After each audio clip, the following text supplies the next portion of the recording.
All right, well, let's begin. Wherever you are in the world, good morning, good afternoon, good evening. We're glad to have you here for our latest edition of the Global Radio Ideas webinar. My name is Ken Benson from the P1 Media Group. If you don't know about us or what we do, we're a research company for radio and deliver insights and create strategies for radio stations around the world. I'm Andy, CEO of Benstown. Benstown is a worldwide leader in radio imaging and audio production. We serve clients all around the globe. The company is headquartered in Stuttgart, Germany, and in LA, California. I think it's going to be a fun day. So we also do long-form programming, jingles, VO, and of course, podcasting, which might be part of the equation today. So, hey guys. All right. Well, we're so happy you all joined us today from all over the world for our latest webinar, Global Radio Ideas. Today's topic is creating powerful radio for uncertain times. And we're very excited about today's guest. And I guarantee it'll be a fun and informative 30 minutes. We've activated the chat box. I see a lot of you guys in there shouting out and saying hi. Our special guest will be taking your questions around the last 10 minutes of today's webinar. So feel free at any point to type questions in, and we'll get to as many as we can at the end of the session. Okay, so our guest today, I'll do like a formal introduction. So that'd be my role today. So our guest today has probably traveled more stations and coached more talent than any other radio consultant in the world, at least that I know. I have personally seen her speak a couple times in Europe, Radio Days, in the United States. I, of course, read all of her books and recommended them a couple of times. And I think that's part of the reason why Vallerie is here today. Early in her career, to give you a brief overview of what Vallerie has done, I think it's far too short, but I'm just going to go and rush through it so you get a gist of what she's done. Early in her career, she was a news reporter and talk show host and news director before becoming the program director of legendary WABC New York. Then she became programming and talent consultant, has given hundreds of workshops, I assume, seminars all over the globe. She's written multiple books on radio, including, I think, Beyond Powerful Radio is the most known. She's an executive committee member for Mentoring Inspiring Women in Radio. To date, she worked with over 500, that's a number, 500 stations in 27 countries. She influenced thousands of presenters from Geller Media internationally. Please welcome the one and only Vallerie Geller. Woohoo! Thank you. Thank you guys so much. And also, before we start, I'd also really like to thank both Ken Benson at P1 and Andy, and Shachi, if you're on the call also. You guys support radio, you love radio, you give back to radio, and you are fans and huge supporters of radio. And thank you for doing this. Effectively, they're making a series of training for these sort of dark days we're all in right now to help people. And I think it's a wonderful thing, and I'm just so proud and honored to be part of it. And thank you for inviting me today. We're happy to have you here, Vallerie. Thank you so much for making the time. So I think let's jump right into it. So Vallerie, I mean, you have more, I assume you're the only person I know that has more frequent flyer miles than our Mr. Worldwide Ken Benson here. So you travel a lot. Maybe let's begin by telling us a story, maybe about traveling, maybe about something people might not know about you. Well, for a long time, whenever I would be in an airport, and I would feel that my life was seeping away, like your plane would be delayed 3 hours, 4 hours, then you'd switch planes. And I felt like my whole life was in airport. And then what would happen is I would get to a radio station and people would really take on the powerful radio ideas and they would really get better. And it would make all those minutes that turned into hours that just felt grueling, and anyone who's sat in an airport and you look up on the board and it says 6-hour delay and you sit there and you just feel like your life force is dripping out of you and your life is going to rain. But then when you get to the radio station, there have been so many times when it has been so worth it. You get to Africa and somebody does an amazing job or an amazing show. They really get it. The same with Europe or the Philippines, Singapore, anywhere. And it makes it all worth it. So the job has, it sounds really glamorous. Oh, international consultant and traveling and working in all these countries. Yes and no. But the work itself is wonderful. And I believe in radio. But more important than radio, I believe in communication and the power of storytelling and the power of one human being who might feel alone in a room or alone in a car. And suddenly they push a black button and they're not alone anymore. And that's what we do. You know, we reach out the hand through the speaker and we connect with people. And that's really the job. And to me, it's as exciting today as it was the first day I ever turned on a radio. Yeah. Excellent. Well, Vallerie, as we talked about, you have several books with powerful radio in the title. It's something you've preached to talent and at seminars all over the world. So what I want to know is, what is it, and why is powerful radio important during these uncertain times? Okay. First of all, what is powerful radio? It's based on three principles, and maybe we can move on to the next slide because those are principles, and they're really easy. They haven't changed since day one. Tell the truth, make it matter, and never be boring. And if you can do those three things, you're creating powerful radio. Now, people go, well, what do you mean tell the truth? Of course you're going to tell the truth. Well, yes and no. Beyond the facts, which I hope you get right and check and double check and be responsible, beyond that, are you truthfully, authentically interested in what you're talking about? Because part of what's boring is, and now another topic manufactured to fill a slot on my radio show, you know, or I have 15 minutes to fill, how do I come up with something to talk about? So to be genuinely, truthfully interested in what you're saying is golden, making it matter. And finally, never be boring. How do you know if it's boring? It's really simple. If you're bored, if the time feels long, if you look at your watch, if you're on the air and you're thinking about lunch, you're boring. So drop whatever you do right now and do something else. So that's really the essence of powerful radio.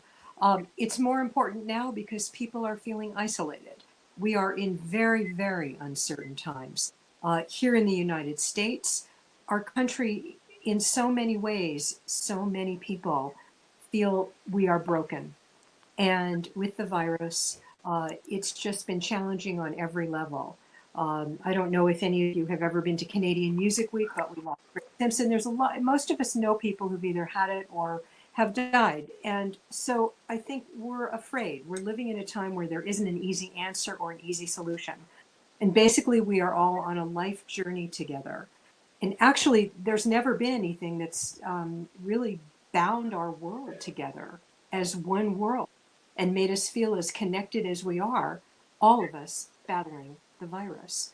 So we are in very uncertain times, but I'm very hopeful we're going to come out of this. And radio has a very important seat at the table. And people say, well, isn't radio dead or isn't radio over? No, radio has changed. And there are other, you know, radio used to be the table, and now radio is one of the seats at the table. Okay. So there's lots of other ways to get your information, but radio is still very strong. And we've seen it during the pandemic, just how important it really is.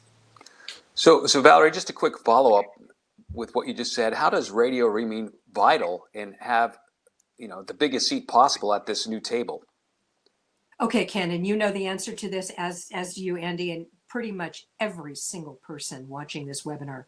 In your heart, you know the answer to this, which is remain relevant. And maybe we could look at the next slide.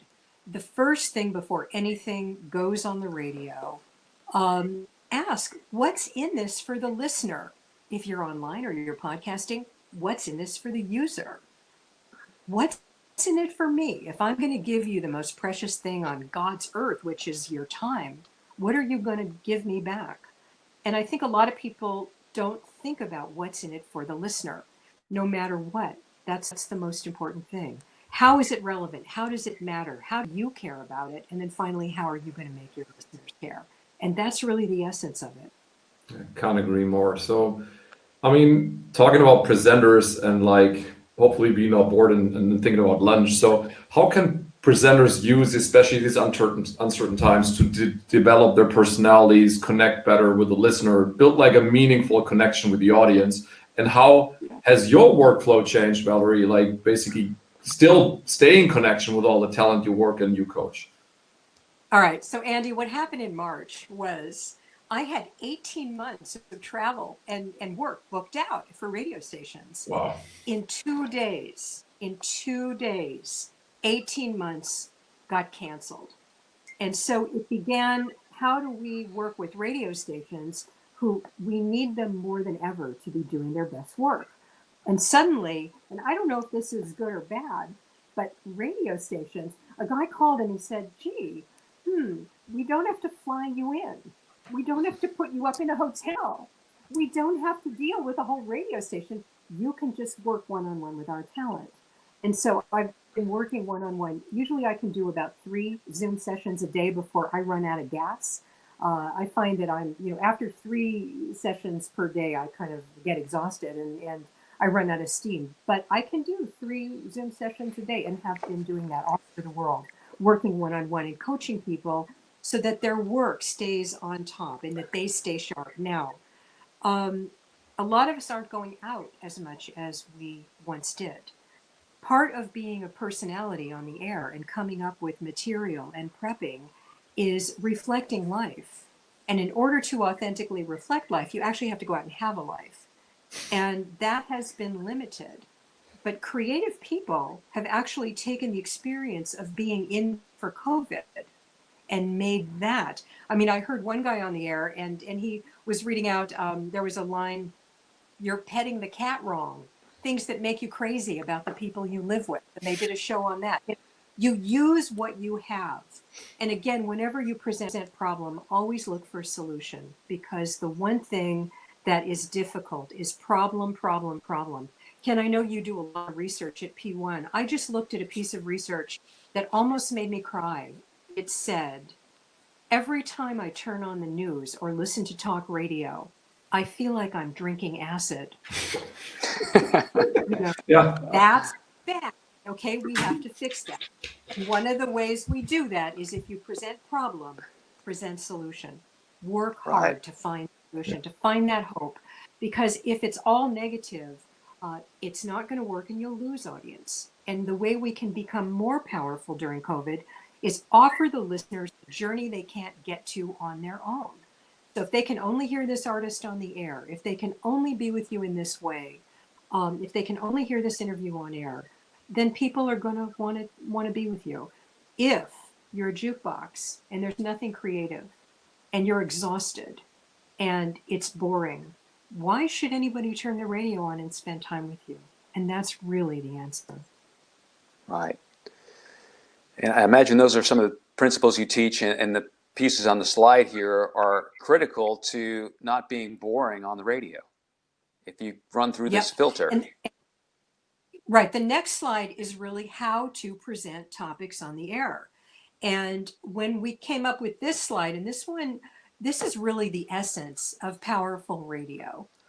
When you come up with a topic or an idea, focus, engage, opinion, position, storytelling. This is the essence of powerful radio. Tell the truth, make it matter, never be boring, and then focus. What is your topic?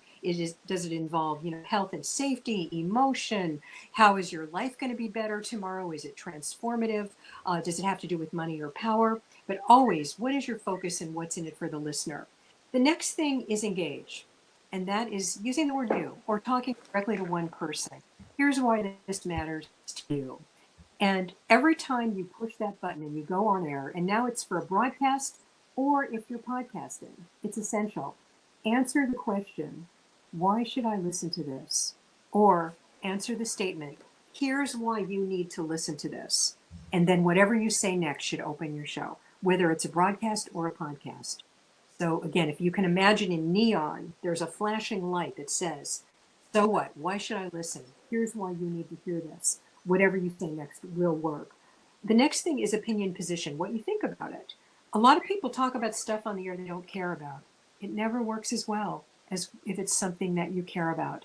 There are no boring stories, only boring storytellers. And the thing that makes the difference is you caring about it and making it interesting. So that's the next slide. And this of creating powerful content. And of course, all this is in the book.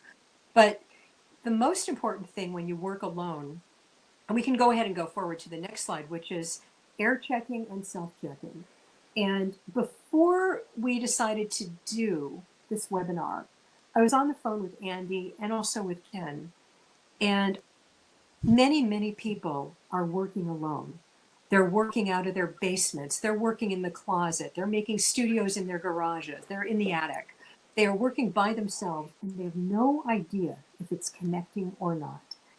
Many people work without a program director who regularly air checks them. And in a way, I'm kind of glad because that's what I do for my living. I air check talent and help them get better. But on the other side, you can really do this. You can do this yourself. You can do it at home. When you listen back to a piece of audio, and I would recommend listening back to older audio so that you've forgotten what you meant to say and you kind of can listen with fresh ears. Take an older piece of audio from an older show and listen back critically and do a self-check. Did it go too long? Were you talking to one listener, or were you talking to the many? Was it intimate? Was it fun? Were there any moments of humor? Did you make a listener laugh? Could you visualize what it is you're talking about? There's nothing more powerful on the air than visualizing and using visual language. So it's really important. If you were talking to a blind man, you would automatically use visual language and try to describe it. Do that on the radio. And then finally, is there a talkable topic? When the radio goes off, I don't know about you, but if you're sitting across a table from somebody that you have been in a room with for 16 weeks, there might not be that much new material that you're talking about. And if you listen to something on the radio and you actually can give an audience member a talkable topic that he or she can sit down at a dinner table and go, I was listening to this radio show and they were talking about this. What do you think? You're really giving them a gift. And finally, are you connecting, and is there a unique journey that you take your audience on that they can't get anywhere else on planet Earth except from you right now coming through that speaker? And so if you can take this list, and if anybody wants it, again, it's in the book, or email me or email Ken or Andy and we'll get you this list. But the bottom line is it really works. And it's the equivalent of looking in the mirror before you leave the house to make sure you don't have spinach in your teeth and that, you didn't rip your clothes. It's looking to make sure. It's just checking. So it's very valuable. And if there's no one around you to air check, self-check, because it will help you and it will help your work. So, I mean, I think we took basically most of the next question. I'll still try to rephrase a little bit. So, I mean, there's so many presenters working from home, and you offered some tips with self-air checking and trying to be not lonely. But I think it can also be like psychologically demanding, right? So, what would you suggest in like that people basically stay sane and still like make their life easier, maintain the quality of their show? I mean, there's so many points like that are more complicated if you work from home. Maybe more complicated, maybe not, because you might not see your boss like you said before. So, what do you recommend for people that they stay in a great psychological state and then still can like crank out their best work? This is such a good question, Andy. Thank you. I believe it's very hard to be isolated with uncertainty. It is very difficult. It is very difficult to be afraid of the very air that we breathe. It is very difficult. So I think we have to go in forgiving ourselves for the fact that it's hard right now. It's hard. I think that all the things people tell you to do, they're telling you to do them for a reason. Exercise, eat right, get on the phone with friends, get on the Zoom calls, take walks, go out on your bike, do whatever you need to do to take care of your body, which is your temple and your instrument. That's a really important thing. But that being said, also know when you've reached your limit. I had booked 5 air check sessions a day, as I normally do when I'm in a radio station. But on Zoom, it's hard.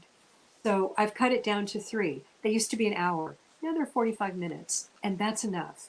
And I don't want to lose effectiveness. I want to be in power for my clients and the people I'm working with. So I need to know when to say stop. And you need to know when to say stop.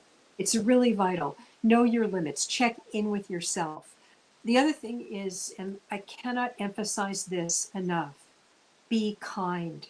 Dr. Fauci, who is our god of medicine in America, who has been helping us stay sane through the pandemic, Dr. Fauci was very appalled, and he said the other day, I don't know how to teach people to be kind and care about each other.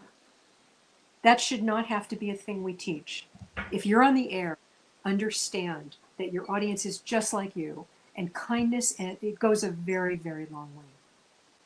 Right. So, Vallerie, another challenge at least the commercial and private industry has been facing as a result of COVID is just tremendous revenue losses as a result, layoffs and personnel losses. We know revenue is the lifeblood of these companies. What is it the talent can and should be doing now to help in that regard? Get creative. Now is the time when we need your creativity more than life itself. We need the creative minds. And this, of course, jumps right into your coronavirus ideas page that Ken and Benstown have put together, which is wonderful. I joined it I was the fourth guy to join it. I got so excited. And all the radio stations are putting in their ideas of what they're doing during coronavirus to, number one, help the audience, and number two, bring in some money. And what was interesting, I'm going to mention a colleague of mine who is in Hawaii, Dave Barenfeld, who he's the general manager of several stations on Oahu. And he is offering 25 hours of free advertising to small local businesses to tell their stories on the radio right now when they don't have the money to do it. And he's going to just give them the airtime. And it's a real gift. And I think that if they can tell their stories and maintain their relationships with their audiences through radio, at a later time, I believe those local businesses will never forget. That's just one of the ideas. I think so too. I think Cumulus is offering that in the United States as well. It's wonderful. Yeah. Thank you for that. It's a gift we can give our supporters and our sponsors right now when they're going through a terrible time. It is a gift. Terrific. So, I mean, you're giving a lot of gifts, Vallerie, and it's kind of like my last question here. I mean, through your executive role on the board of mentoring female broadcasters, so I bet there's a lot of success stories where you help women to achieve like those roles in their organizations. Can you tell us something more about that? Share some success stories. Give us some more insight on that role that you're playing with that association. I'm so proud of it. In fact, if anyone is interested, if you're a woman and you're in radio, it's www.miwradio, Mentoring Inspiring Women, miwradio.com. And what happened was Radio Inc. magazine named like 50 of the most influential women in radio or 50 of the top women. And we all got together and said, let's use this spotlight that we have to help other women who are coming up, because the guys all helped each other. But whenever it came time to hire a woman, the men would always say, we don't have any qualified women. So we decided to kind of balance the scale a little bit. We still work with lots of men and we adore them and love them and happy to work with them. But we wanted to help. Thank you so much, Vallerie. Yeah, but so it got to the point where that was happening, and we did it very systematically. Erica Farber from the Radio Advertising Bureau is involved, Kay Olin, Heidi Raphael. I mean, we have a list, Ruth Kreslaff, Denise. I mean, there's a group of women, and we just all get involved with doing this. I'm really proud to be able to do it. And some of the women we've worked with are now moving very quickly up the ladder. But I can remember sitting around, particularly like at an AC station, I'll never forget the day. I was at a table with 7 white guys, and they were all in their 40s and 50s. One guy was in his early 20s, and they were saying, how do we get women to listen? And I looked at them and said, do you guys know way back when USA Today, the newspaper, started, how they did that? They hired 52% women. They hired 18% African American, 4% Asian, 16% Hispanic. They hired the mirror of the population of the United States because they were USA Today. And they knew if they brought in all those people with different perspectives, they would get a truer picture than if it was just a bunch of men in suits up in the high deciding what to put in the paper that day. And for 30 years, USA Today was the #1 newspaper in the United States. And so that idea of, if you want to know what women think and you want to reach women, hire them. If you want to know what young people think, hire them. You want younger listeners, hire younger people. You want older listeners, hire older people. But hold up a mirror and reflect the life and the statistics of the society. And if you do that and you hire good, talented people, you're going to win. And that was part of the thinking. Great. So we'd like to take the webinar attendees' questions, and Vallerie is here to answer them free of charge today. You don't need to pay her to come to your market and your station. Free consultant, right. So if you've got a question, just type it in the chat box and we'll ask them for Vallerie. So the first one comes from somebody named RJ, and they say, without creating panic, how to make listeners stay calm and happy during this pandemic. Okay.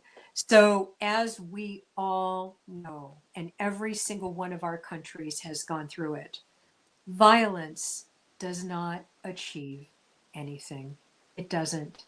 And people get hurt, and chaos only brings in trouble.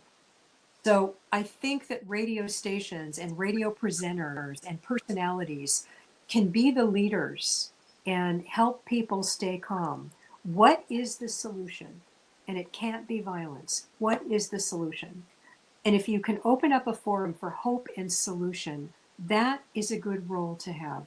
And also facts. Don't run with rumors. Make sure what you say on the air is true. Okay? Okay. Totally. I'm going to take the next one. It's from Bob Willett. I think it's a really important one, challenge for a lot of people working in the AC format. So the question is, how do you recommend AC stations at work, basically at workstations, to pivot these days when most people aren't going to work? Which, they're not going, so they might work from home. So how do you recommend those AC stations that are highly focused on that topic to pivot away from that or change the approach? Thank you for this question. It is wonderful. And in fact, I just had this conversation 2 days ago with an AC disc jockey who's on 37 radio stations. And she's doing it in her basement, right? You can sometimes hear the dog barking, and sometimes the packages get delivered and the dog goes crazy, and you hear it all on the radio. What she said was, I feel so alone and I don't know how to make it matter. And I said, what brought you into radio in the first place? And she said, I loved the music. I loved the music. I would be listening to music and it would just take me to another place. And I said, well, what about going back to the thing you love? Why don't you find something in each piece of music you play and make that matter? Because what is the number one thing that makes you feel good? The minute you hear music, your brain floods with dopamine and endorphins and you feel wonderful.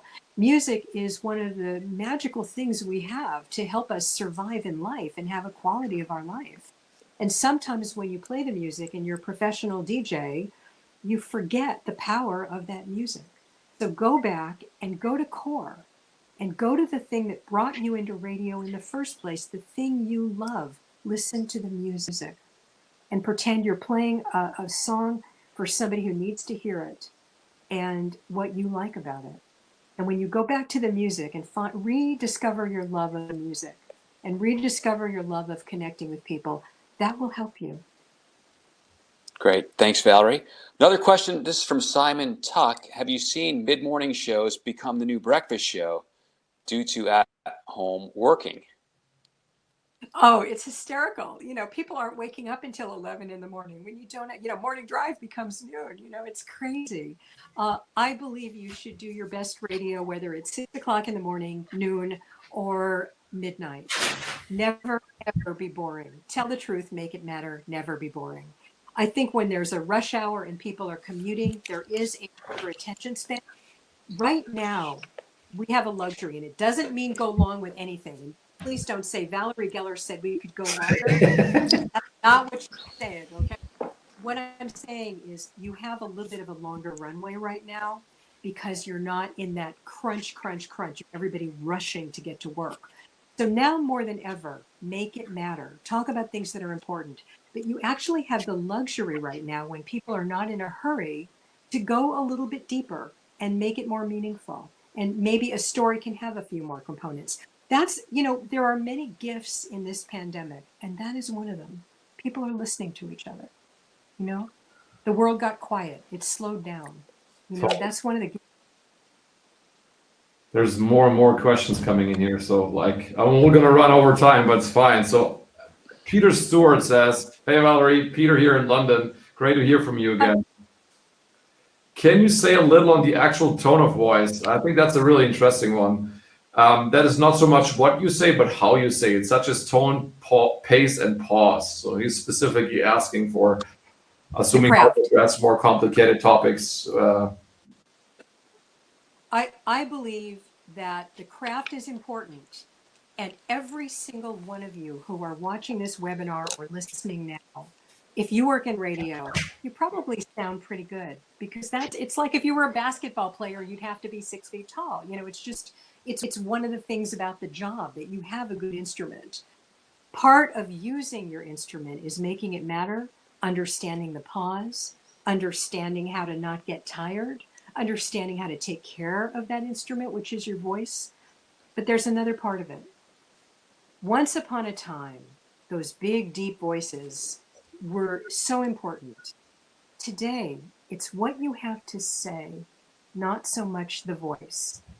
So I would so much rather listen to somebody who has a bad voice but something to say than someone with a beautiful voice and nothing to say. So always look at content, be driven by the content. And if your content is meaningful, a magical thing happens. Your voice rises to meet the level of the content. Okay? So trust in your content and your voice will follow. Have craft. Don't eat dairy before you go on the air. Make sure you get enough sleep, exercise, sound as good as you can sound. But at the end of the day, it's what you say, not how you say it. And I believe that. Vallerie, do you have time for just a few more questions?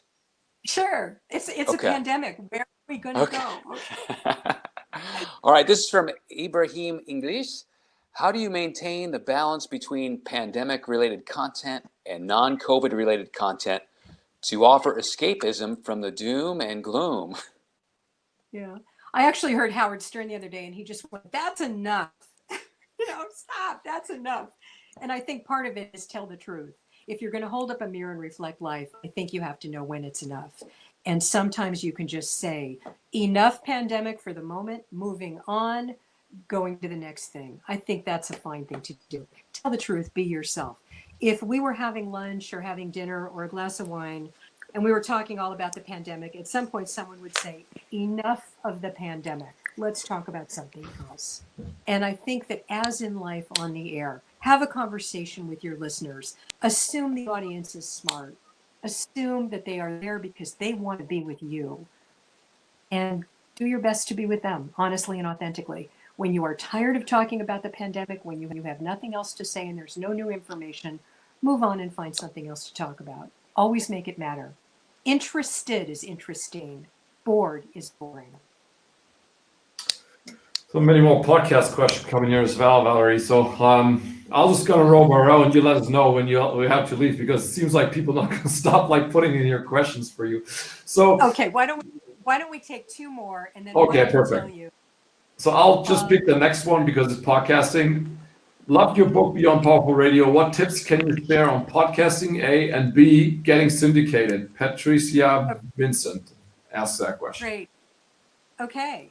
The first thing is never be boring. So when you're doing a podcast, and really it's anything that's pre-recorded. So whether it's a podcast or your voice tracking, whatever you do when you pre-record, please make it perfect. This is your opportunity to make it perfect. You have the time, do it, make it exactly as you would like it to be. Okay. When you're live on the air, anything goes, and everybody understands. You know, you can make mistakes, things happen, whatever. But if you have a chance to pre-record, make it exactly as you want it to be. The problem with a lot of podcasts is they're just too long. It's better to go a little bit shorter than it is to go too long. Err on the side of brevity, rather than going too long, because it's boring. On air, it's often important to tell people who you are and what they're listening to. On a podcast, you don't have to over and over say your name and what the topic is, because they have found you, and you can use the visual component to being online with a podcast and show them what the actual topic is or the niche. Broadcast is broad. Podcasting is narrow. It's niche or niche programming. You're talking to people who have found you. They want to know what you have to say, and they want to go on this journey with you, whatever it is that you're about to explore. So you may have fewer listeners on the podcast, but they're with you 100% and they go deep. Always use your podcast to drive people back to your radio show And if you have a radio show, why not use it to drive people to the podcast? So last question then, Vallerie. This Yeah. is from Scott in Dublin. He says, thanks for today. Are Thanks, Scott. podcasts just radio with a new name, or are they a completely different concept? They're both. They are radio with a new name, and they are a completely different concept. This is why it's so cool. Broadcasting has a magic to it that nothing else in life has. Podcasting has no barrier to entry. Anybody can do a podcast, and that is marvelous. It's a garage band. It's pick up a guitar and be a singer. It's do a podcast and get, a Comrex or a road board, and suddenly you can have a radio station in a briefcase. So the barrier to entry is gone. And I think some of the most exciting work that I have heard in my life is coming out of podcasting right now, because people are making up new rules and they're experimenting and they're trying things. But I also see a lot of talent on YouTube. If you guys haven't seen Sarah Cooper, why isn't that woman on radio? It's the talent is finding its way, whether it's through broadcasting or podcasting. And as I said earlier, radio used to be the table, and now radio is one of the seats at the table. And podcasting is another very important one, and it's quite a wonderful one. And I hope that you will take the time to explore podcasts, do a podcast, and add that in addition to your radio show. It's another canvas. Okay, so Vallerie, last point, you have an offer to get an audio copy of your book. So why don't you tell everybody about that before we go? This is really cool. We did an audio book, and in fact, a lot of the contributors who all had home studios read their parts. So you'll really be hearing from 45 people who were contributing to this book. Audible through Amazon is making it one of their free books. So if you're on Audible, you can listen to this book if you prefer to listen rather than read. You can get it on audible.com, and it is a free book.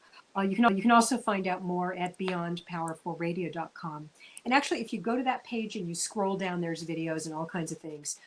Feel free to connect with me, and also creatingpowerfulpodcast.com. But before we take off, I'd like to thank you for spending the time today with me. And also, once again, to Benstown and to Ken, you guys are amazing. And thank you for everything you do for our industry, because people really appreciate it. I am grateful. And let's work together to keep radio alive, and let's work together to make the best and most powerful programming that we are capable of doing and moving forward into better days ahead. Well, thanks for being our guest today. Seeing some notes pop up right now. It seems like the webinar audience has been extremely appreciative of your information, your insights, and your advice. So it's a pleasure to have you, and I know we'll see you somewhere soon, because you are everywhere. Yeah, exactly. Well, I hope we can all be together in a room soon. And I'd love to look into actual eyeballs. That would be my hope for this coming year. So before everybody signs off from the webinar, I do want to tell you about the next one, which is going to be great. If you want to know anything about radio station branding or personal branding, then join us on the 27th of August. We're going to have a guy on named Steve Jones. He's programmed in 3 different countries. He's an author of several books, including Brand Like a Rockstar, and is now the Senior VP of Radio at Stingray, which is one of the big radio companies in Canada. He's terrific, and he'll be here in about a month's time, and we'll, of course, be getting information out for that as we get a little bit closer. So, Vallerie, again, thank you so much for today. Thank you, Benstown, and thank you guys for watching. We appreciate it. Thanks, Ken. Thanks, Vallerie. Thank you so much for taking the time, guys. Bye. Bye. Cheers.